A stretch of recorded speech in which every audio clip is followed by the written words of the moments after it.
अस्सलामुअलैकुम जी फ्रेंड्स। आज का जो हमारा टॉपिक है वो है elastic waves in cubic crystal. हम लोगों ने एक सीरीज़ स्टार्ट की हुई है, तो इस सीरीज़ में हम इन टॉपिक्स पर पिछली वीडियोस में बात कर चुके हैं। देखते जाएं। तो आज की जो हमारे पास वीडियो है, पहले ये देखते जाएं सब। आज की हमारे पास वीडियो नंबर 9 है, इसका ए पार्ट है elastic waves in cubic crystal. Okay, तो आइए इसको स्टार्ट करते हैं। बिस्मिल्लाहिर्रहमानिर्रहीम, सल्लल्लाहु तआला अला मुहम्मद सल्लल्लाहु अलैहि वसल्लम। हम चूँकि बुक को फॉलो कर रहे हैं कीटर की, तो हम इसलिए बुक के अकॉर्डिंग ही चलेंगे। ओके, पहले आप इसकी स्क्रीनशॉट ले लें अच्छे से। तो ये स्क्रीनशॉट ले लें,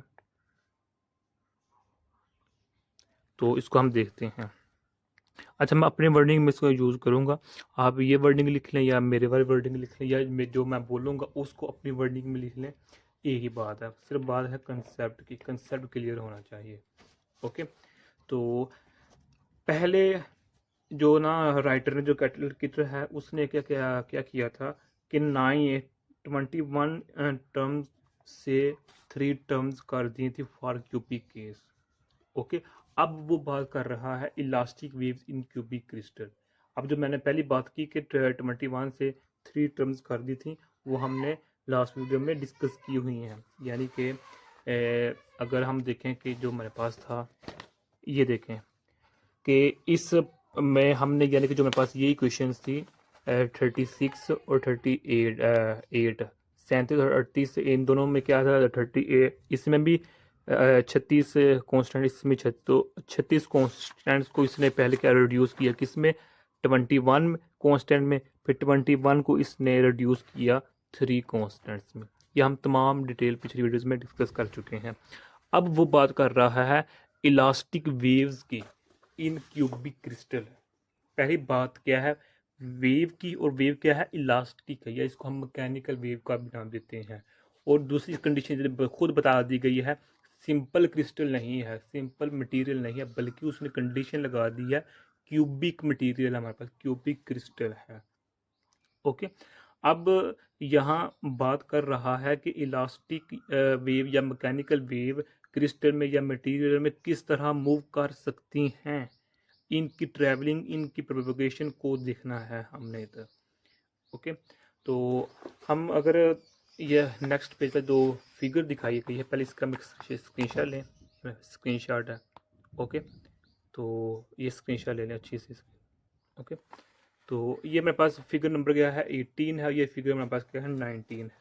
फिगर 18 एंड 19 को देखें तो फिगर के लिहाज से क्रिस्टल और जो वॉल्यूम एलिमेंट है उसके अंदर कितनी मोशन आती हैं बाय अप्लाइंग फोर्स, वो हम इधर हमारे पास मेंशन दिया गया है। ओके, यानी कि स्ट्रेस अप्लाई करने से, फोर्स अप्लाई करने से जो वॉल्यूम एलिमेंट में कितनी चेंजिंग आ रही है, क्योंकि हमारे पास ये 3 डिमेंशनल है, तो हम इधर वॉल्यूम का लफ्ज़ इस्तेमाल करेंगे। या फिर हम ये कहते हैं कि वो वॉल्यूम एलिमेंट कैसे मूव कर रहा है under the stress, under the force. Okay, तो यानी कि हमें पहले पता होना चाहिए ना कि स्ट्रेस क्या होता है, स्ट्रेन क्या होता है, तो इस पर हम डिटेल में डिस्कस कर चुके हैं। ये देखें, जो वीडियो नंबर 8 है, इसका ए पार्ट में भी और बी पार्ट में भी।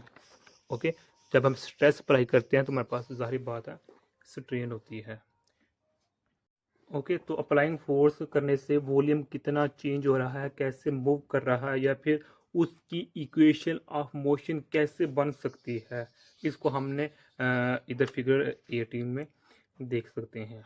ओके, तो ये देखें सब कुछ लिखा हुआ है, तो इसकी कैप्शन को भी एक दफ़ा रीड करना है, तो हमारे पास इसको हम अंडरस्टैंड कर लेंगे।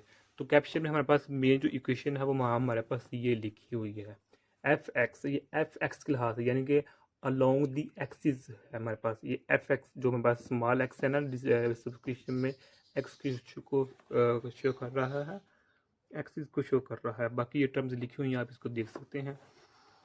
ओके,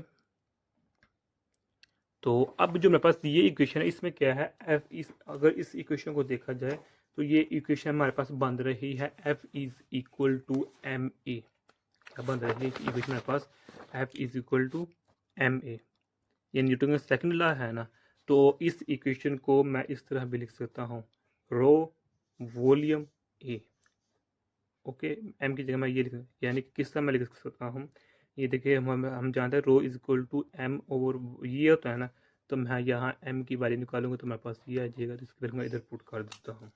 अब जो मेरे पास वॉल्यूम है, वॉल्यूम ऊपर गिवन है कि मेरे पास क्या है, डेल्टा एक्स है, या मेरे पास डेल्टा वाई है और डेल्टा जी है हमारे पास। ओके, ये वाला वॉल्यूम, ये हमारे पास वॉल्यूम है। ओके, बाकी जो हमारे पास है ये रो और ए, उसको हमने इस फॉर्म में लिखा हुआ है। तो यहाँ एक्स डायरेक्शन में स्ट्रेस अप्लाई किया हुआ है, ये शो कर रहा है हमें एक्स का। ओके, ये वाला एक्स शो कर रहा है, एक्स डायरेक्शन में हमने स्ट्रेस अप्लाई किया है। तो अब क्वेश्चन हो सकता है अब इधर वाई जी क्यों है, क्योंकि हम वॉल्यूम में क्या ले रहे हैं ना। तो सारी बात, अगर आप लोगों ने लास्ट वीडियो देखी है, अगर लास्ट वीडियो को अंडरस्टैंड करते आ रहे हैं, तो मेरी आप इस बात से इत्फाक करेंगे कि जब हम वॉल्यूम में किसी भी एक एक्सिस का लॉन्ग फोर्स अप्लाई करते हैं तो दूसरे एक्सिस में भी चेंजिंग आती है।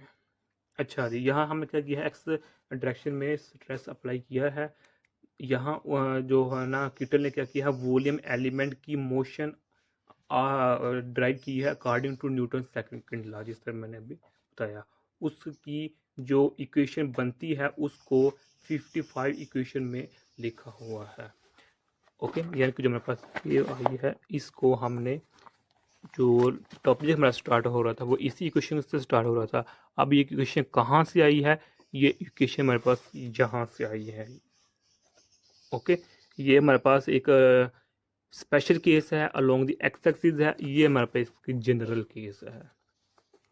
ओके, ये मेरे पास क्या है, जनरल केस है। इक्वेशन नंबर इज, ये मेरे पास जो ये इक्वेशन है, ये equation of motion of particle है, या फिर इन अदर वर्ड्स हम ये कह सकते हैं जो 55 इक्वेशन है, ये equation of element of volume in cubic crystal along the x direction है।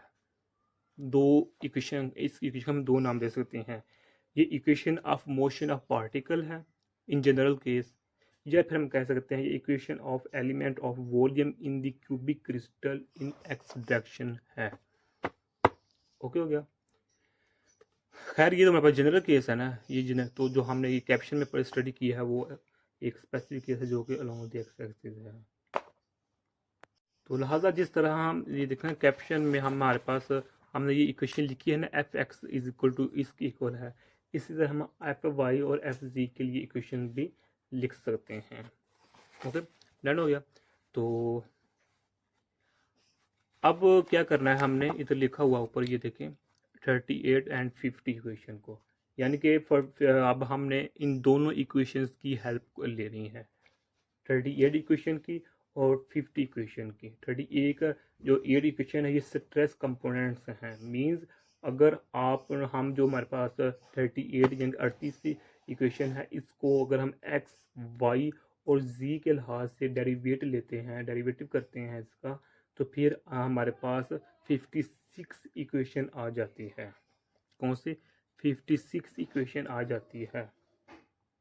ओके, जब हमारे पास 56 इक्वेशन को हम फर्दर सॉल्व करते हैं तो हमारे पास जो इक्वेशन नंबर 31 और 32 है उनकी मदद से हम फिर ये इक्वेशन भी बना सकते हैं, ये वाली इक्वेशन भी बना सकते हैं और ये वाली इक्वेशन भी बना सकते हैं। मैं अगेन अर्ज करने लगा हूँ कि हमने पहले ये 38 इक्वेशन को हम देख लेते हैं, और फिर 50 इक्वेशन हमारे पास ये है जो कि मैट्रिक्स फॉर्म में है, और 30 इक्वेशन हमारे पास ये है।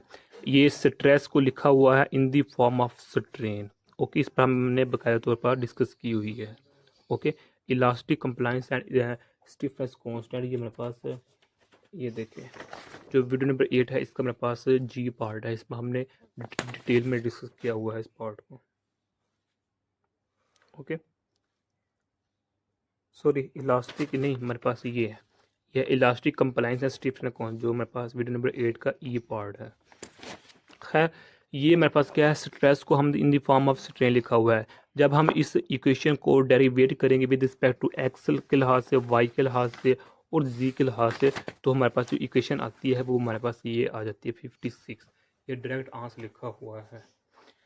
तो अब जो हमारे पास 56 इक्वेशन आ चुकी है, अगर इसको हम फर्दर डेरिवेट करें किसके लिहाज से, किसकी मदद से, 31 इक्वेशन की मदद से और 32 इक्वेशन की मदद से, 31 और 32 इक्वेशन, इन दोनों की मदद से अगर हम ये देखें इन दोनों इक्वेशन को हम की मदद से इन दोनों इक्वेशन की मदद से अगर हम सॉल्व करें 56 इक्वेशन को, तो हम 57 इक्वेशन को भी ऑब्टेन करते हैं विद रिस्पेक्ट टू एक्सिस के लिहाज से। ओके, और ये वाई के लिहाज से, और ये फिर हमारे पास किसके लिहाज से आ जाता है, जी के लिहाज से। यानी कि जो 57 है ये मेरे पास एक्स के लिहाज से आ गई है, और जो बी वाली वाई के लिहाज से है, और जो सी वाली है ये एक्स के लिहाज से है। तो ये मेरे पास equation of motion of volume element on the cube crystal है हमारे पास। ओके, 57A 57B 57C ये तीनों इक्वेशन क्या हैं, equation of motion of volume element in the cubic crystal in the cubic material है। ओके, ये जो तीन इक्वेशंस निकाली हैं हमने पीछे वाली, ये ए वाली और ये बी और ये सी, ये तीन इक्वेशन निकाली हैं एक्स डायरेक्शन में, वाई डायरेक्शन और जेड डायरेक्शन में है। तो इसको हम पहले बता चुके हैं कि ये वॉल्यूम एलिमेंट के अकॉर्डिंग इन दी क्यूबिक केस, यानी कि ऊपर लिखा हुआ ये मेंशन हमारे पास क्यूबिक क्रिस्टल क्लास से हमने निकाली है। ओके, तो ये थोड़ी सी कॉम्प्लिकेटेड है। तो अब जो मेरे पास नेक्स्ट टॉपिक होगा उसमें हम, ये आज हमारा टॉपिक इतना ख़त्म हो गया है, तो नेक्स्ट टॉपिक में हम वेव्स इन वन डायरेक्शन में को डिस्कस करेंगे। इसका हम दो पार्ट्स बनाएंगे, एक ट्रांसवर्स वाला और एक लॉन्गिट्यूड वाला बनाएंगे। तो तब तक के अल्लाह हाफिज़। अस्सलाम वालेकुम जी फ्रेंड्स, आज का जो हमारा टॉपिक है वो है 100 डायरेक्शन। हम लोगों ने SSP 1 की सीरीज स्टार्ट की हुई है, तो इस सीरीज़ में हम इन टॉपिक्स पर पिछली वीडियोस में बात कर चुके हैं, ये देखते जाएं। तो आज जो मेरे पास वीडियो है वो वीडियो में हमारे पास 9 है, इसका बी पार्ट है, वेव्स इलास्टिक वेव्स या मैकेनिकल वेव्स इन 100 डायरेक्शन में है। लास्ट वीडियो में हमने इलास्टिक वेव को डिटेल में डिस्कस कर लिया था क्यूबिक क्रिस्टल में। तो अब हम इसको देख रहे हैं, अब हम यहाँ जो इसके बी पार्ट है इसके दो हिस्से बनाएंगे, इधर भी दो पार्ट बनाएंगे। ओके, वो किस तरह बनाएंगे अभी हम डिस्कस करते हैं। तो इसको स्टार्ट करते हैं। बिस्मिल्लाहिर्रहमानिर्रहीम, सल्लल्लाहु तआला अला मुहम्मद सल्लल्लाहु अलैहि वसल्लम। अभी हम चूँकि बुक को फॉलो कर रहे हैं तो इसलिए आप पहले इसकी स्क्रीनशॉट लें इतने से पार्ट की। ओके, तो अब यहाँ देखें क्या है, ये मेरे पास लिखी हुई है कि लॉन्गिट्यूडनल वेव का हमने इस पार्ट लिखा हुआ है, इक्वेशन लिखी हुई है, वेव की इक्वेशन हमने लिखी हुई है। एक्चुअली क्या है हमारे पास कि जो मेरे पास 100 डायरेक्शन में जो इलास्टिक वेव या मैकेनिकल वेव है इसके दो पार्ट हैं, एक है ट्रांसवर्स है जो कि हम नेक्स्ट वीडियो में देखेंगे। ओके, और अब जो सेकंड पार्ट है वो हमारे पास लॉन्गिट्यूडनल है। ओके, लॉन्गिट्यूडिनल हमारे पास वेव है। अब इस वीडियो में हम सिर्फ इस पार्ट को देख लेंगे, इस पर डिस्कस करेंगे। तो अब जो हमारे पास ये 58 इक्वेशन है, ये मेरे पास क्या शो कर रही है, इसमें हमारे पास यू क्या है, is the x component of particle displacement है।